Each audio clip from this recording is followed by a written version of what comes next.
My dear audience, আসসালামু আলাইকুম। Usman Sahal medical services YouTube চ্যানেলের পক্ষ থেকে আপনাদেরকে জানাই স্বাগতম। আশা করি আল্লাহর রহমতে আপনারা সবাই ভালো আছেন।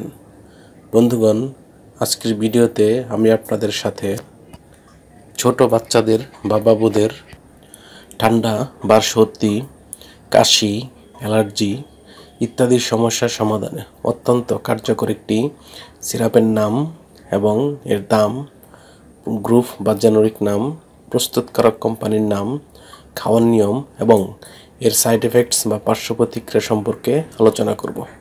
তবে ভিডিওটি শুরু করার আগে আপনাদের প্রতি অনুরোধ, আপনি যদি আমার চ্যানেলে নতুন হয়ে থাকেন তাহলে অবশ্যই চ্যানেলটি সাবস্ক্রাইব করে লাইক, কমেন্টস এবং শেয়ার করবেন।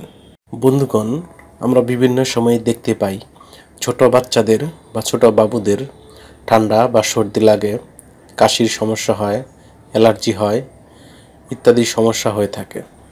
এইসব সমস্যার সমাধানে আমরা বিশেষজ্ঞ ডাক্তারের শরণাপন্ন হই এবং বিশেষজ্ঞ ডাক্তারগণ এইসব সমস্যার সমাধানে যে সিরাপটির কথা বলে থাকেন বা তাদের প্রেসক্রিপশনে লিখে থাকেন তার নাম হলো রাইমিন সিরাপ।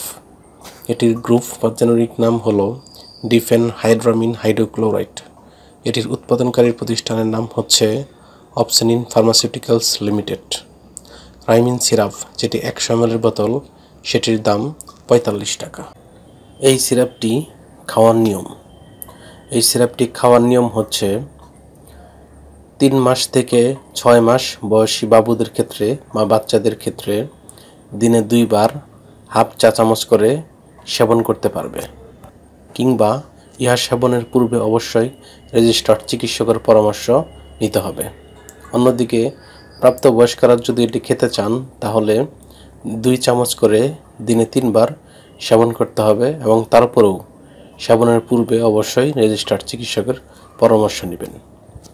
এই সিরাপটি সেবনের পর সামান্য কিছু সাইড এফেক্টস বা পার্শ্ব প্রতিক্রিয়া দেখা দিতে পারে, যেমন নাক ও গলা শুকিয়ে যাওয়া, মাথা ঘোরা, বমি ভাব বা বমি হওয়া, ক্ষুধা-মন্দা ইত্যাদি সাইড এফেক্টস বা পার্শ্ব প্রতিক্রিয়া দেখা দিতে পারে।